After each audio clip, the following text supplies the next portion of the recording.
Naam, habari za saizi. Kwa majina naitwa Bwana Ahmed Kombo, niko na ndugu yangu Joseph Yona wa Chalinze.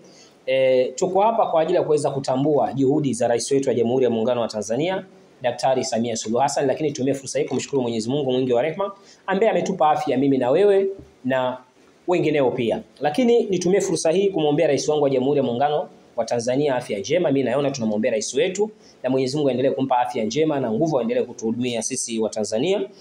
Lakini moja kwa moja nitazungumza machache kuhusu taifa letu, nitazungumza machache kuhusu nchi yetu na pia nitagusia mambo ya upinzani kidogo.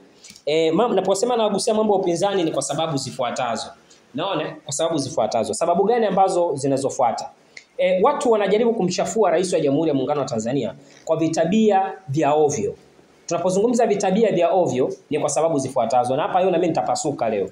Hapa mimi nitazungumza ukweli. Ushafahamu? Kuna baadhi ya watu, hata watumishi wa serikali wanatuchukia. Sema usiogope. Nitasema kuna baadhi ya watumishi ambao wakituona sisi tunamtetea rais, wao wanaumia vibaya sana. Mwisho wa siku wanatuambia sisi tunachochea.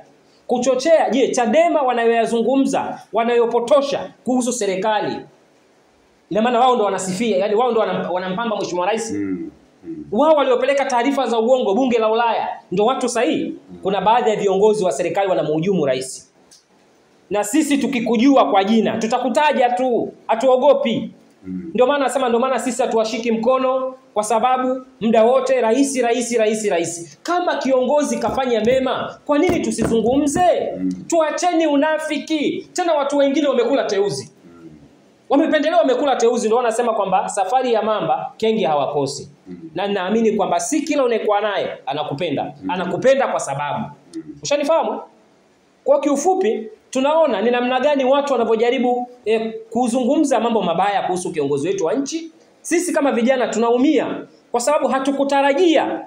Watu wengi hawakutarajia kwamba Rais Samia kama ataweza kulibeba taifa kwa staili hii. Watu wengi hawakutarajia. Lakini sisi wengine tuliamini kwamba huyu ni kiongozi, kwa sababu tulimuona tokea kipindi kile akiwa makamu wa rais. Tulimuona tokea kipindi kile amekabidhiwa majukumu mengi mpaka alipokuwa bungeni. Tuliona utendaji wake wa kazi, naibu bunge la katiba. Ushanifahamu? Na bunge la kawaida. Ushanifahamu? Kwa hiyo haya yote sisi tulikuwa tushafahamu. Ndio maana tulikuwa tunasimama hapa tunazungumza kwa ubavu. Eti sisi hatuwezi kuwasupport nyinyi kwa sababu muda wote mnampongeza rais. Sisi sio wahujumu wa taifa hili. Sisi tutaendelea kumsupport rais wetu. Haijalishi hatuna pesa, tuna pesa. Ushanielewa? Hatuna bando, tuna bando. Hatutokata tamaa. Yani wanasema daima. Hatutakata tamaa, tutaendelea kumsupport rais wetu. Sisi sio vijana tuliokosa laana kwenye familia zetu. Sisi ni vijana tuliofunzwa maadili. Sisi ni vijana tuliofunzwa uzalendo na wazee wetu na nchi yetu. Ndio maana tumejitokeza, tunaimba nyimbo ya kumpongeza rais wetu wa Jamhuri ya Muungano wa Tanzania. Isitoshe wakaanza kutuita majina mabaya eti kwa sababu tumeona juhudi kubwa alizofanya kwenye bwawa la Mwalimu Nyerere. Tumeona juhudi kubwa alizofanya kwenye mradi wa SGR na kuongeza mabasi ya mwendo kasi na njia za mwendo kasi. Kigogo Busisi, Yona nimeona picha juzi ya Kigogo Busisi.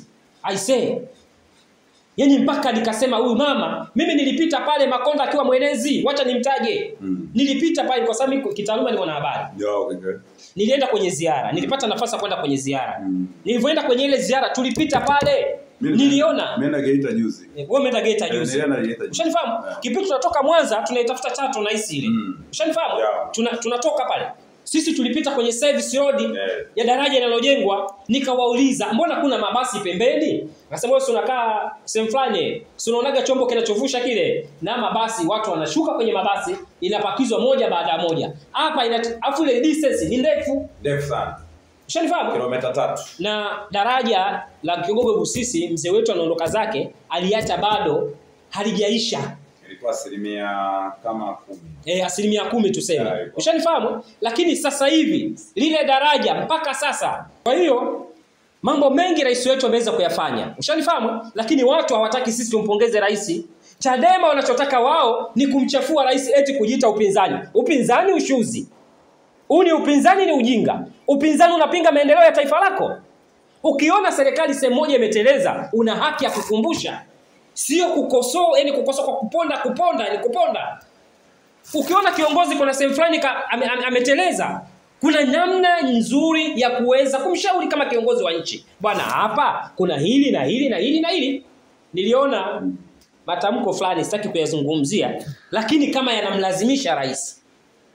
Huwezi kumlazimisha rais. Anawashauri. Unaposikia neno rais, rais ni taasisi, inawashauri wenye uweledi wa hali ya juu, wanajua nini wanafanya. Alijitokea muuni mmoja tu hivi. Lissu anakaa wapi? Lissu anakaa Salasala. Anakaa na ni Tegeta pale. Tegeta mwisho pale. Anajitokea muuni mmoja kutoka Tegeta, no reform no election.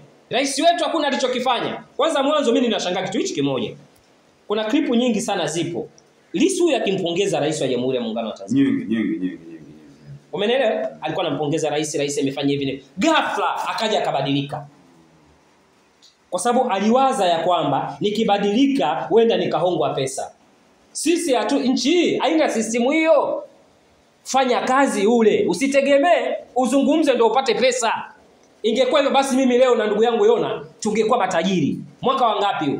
Ni mwaka wa 4 tokea Daktari Samia Suluhu Hassan ameingia madarakani. Mimi nazungumza. Ndugu yangu ameanza kuzungumza baada tu kutekwa na Chadema. Sasa alitekwa, wakamtupa ununio, wakajua kashakufa. Leo huyu hapa kwa mipango ya Mungu yuko salama na ni mzima. Kwa tuzungumze tu kwamba tutaendelea kumpongeza rais wetu kwa kazi kubwa inayofanywa, hata kama nyinyi baadhi ya viongozi mnaotusema ni sisi kwamba nyinyi mnamtetea rais nyinyi kama kina nani. Na wajibu, tunamtetea rais kama vijana wazalendo wa Kitanzania. Tunawakubali juhudi kubwa zinazofanywa na rais wetu wa Jamhuri ya Muungano wa Tanzania. Kwa hiyo kama wewe ni kiongozi ambaye umepewa dhamana ya kumwakilisha rais, alafu unatupiga vita sisi, Mungu atakulaani kabla ya uchaguzi ya mwaka 2025. Mimi nakwambia uwazi. Kama una nia njema ya kumuunga mkono rais wetu wa Jamhuri ya Muungano wa Tanzania, Mungu atakupitisha. Ila kama una nia kumsabotage rais wetu wa Jamhuri ya Muungano wa Tanzania na umeaminiwa kupewa nafasi, laana lazima zikutafune. Mimi nilikuwa nataka nigusie baadhi ya vitu. Kubwa ni wale watu ambao hamjui Lissu. Watuulize sisi tuliokaa naye. Mimi nimekaa naye miaka 13, bahati nzuri Molele amezungumza. Molele alikuwa hajawahi kusema. Molele amekuwa mbunge wa Chadema. Amekuwa ndani Molele. Anawajua. Molele nilipokuwa nasema Lissu ni fiatu, watu wafikiri natania. Lissu ana mdomo tu akisheria uongo, lakini ni fiatu. Typical. Wameanza juhudi za, kama rafiki yangu Kombo alivyosema, wameanza juhudi za kumchafua rais muda mrefu. Bahati nzuri kipindi kile tukawawai wakati wanataka kumchafua kwenye swala la Alikibao. Tukakumbusha serikali kwamba Alikibao ni mtu anayeitwa Medi. Tukaikumbusha serikali ijue huyu aliyefariki dunia ameua kwa upanga na atakufa kwa upanga, au Chadema wenyewe ndio walimuita kwa ajili ya mgawanyo. Na niwaambie tu, yule aliyemchukua Kibao kutoka Tanga yupo mpaka leo na ni katibu mkuu, na nilimuona anaenda kanisani kuomba. Aliomba kweli kweli. Mliona aliomba kweli kweli atoke kanisani. Ndiye alimuita kwa ajili ya mgao wa ile bilioni 2 ambayo rais aliwapa kwa ajili ya malimbikizo na ruzuku. Jamaa alikuwa anadai hela zake nyingi sana, Alikibao Medi. Lakini bahati mbaya ikatokea la kutokea kwa sababu ni mahela mengi. Lakini sabotage nyingine wamekuja, wametaka kutengeneza figisu kumdanganya watu, mwanamke Mzanzibari. Lakini mama amesimama, miradi mikubwa yote ambayo walisema hata imaliza ameimaliza. Amekuta Kigongo Busisi ile imeisha. Sasa hivi iko 99, wanamhitaji aende kuzindua tu. Lakini tuachane na miradi hiyo mikubwa. Miradi mikubwa yote kila Mtanzania anajua amemaliza. Lakini nenda vijijini huko. Kuna mashule mazuri yamejengwa, kuna dispensary nzuri zimejengwa, kuna vituo vya afya vizuri vimejengwa ambavyo vimefuata standard ya walemavu wana uwezo kuingia. Vimejengwa kila sehemu kwa ajili ya standard. Yaani Dr. Samia ndiye amefuata. Lakini naomba nizungumze na vitu ambavyo watu wengi hawajui. Sawa? Ukienda kule mawilayani kule chini, Dr. Samia ameanza kitu kimoja tokea ameanza madaraka, kumbe alikuwa anaguswa. Ameanzisha programu ya lishe kwa watoto vijijini.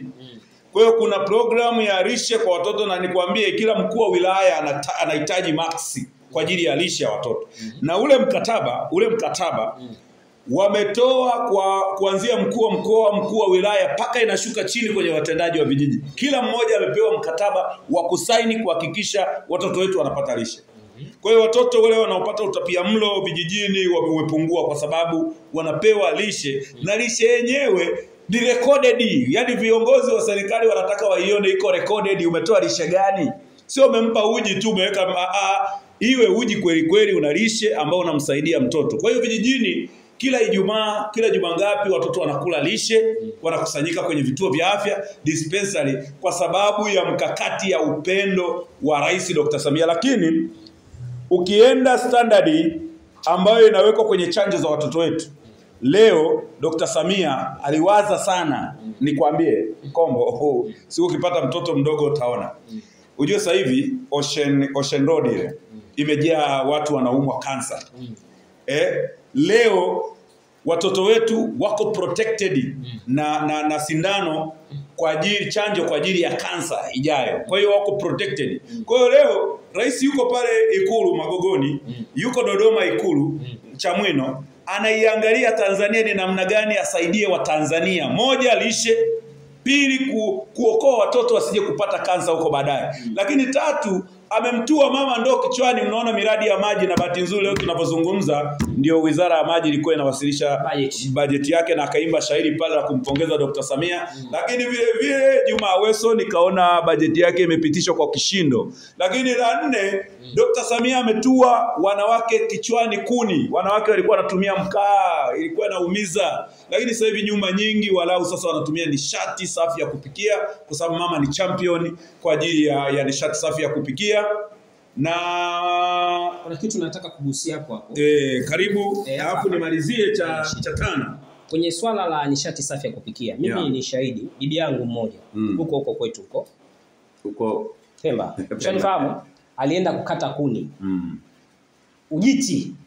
Sio mnahitaji ujiti sijule. Kipande kwenye ule mti ambao alikuwa anaukata kikaruka kwenye jicho. Mpaka sasa napozungumza mimi na wewe, jicho lake moja sio zima. Limeshakufa. Ushanifahamu? Kwa sababu gani? Ya mazingira hayo ambayo Rais Samia amepambana nayo ya kuhakikisha kwamba watu wasipate madhara. Watu walikuwa wanapata vifua vikuu. Wote tumekuwa mashahidi kwa sababu ya moshi. Kwa sababu inategemea na kuni gani ambayo wewe binafsi unaenda kuikata. Watu walikuwa wanadondoka ghafla, mioyo inasimama. Kwa sababu miti mingine ni sumu. Ilikuwa ni hilo. Lakini hapo kwenye miti sumu, bali kwambie si wengine ni wanasayansi. Ile mkaa ule mkaa unauona mkaa ule ni sumu wenyewe, acha mti wenyewe. Na ndo maana ule mkaa wenyewe unatoa carbon monoxide. Sasa wewe si unapumua, unatoa carbon dioxide, unavuta oxygen. Ukivuta carbon dioxide na oxygen, unatengeneza carbon monoxide. Na ndio maana kuna nyumba nyingi zikiwasha mkaa, dirisha likiwa dogo, wanakufa mule ndani kwa sababu wamevuta carbon monoxide. Hujasikia wamewasha jiko la mkaa watu wamekufa? Sasa fikiria kama kuna mtu ukifunga dirisha tu unakufa. Je, hii unayovuta sasa hivi tu? Manake ni hewa chafu.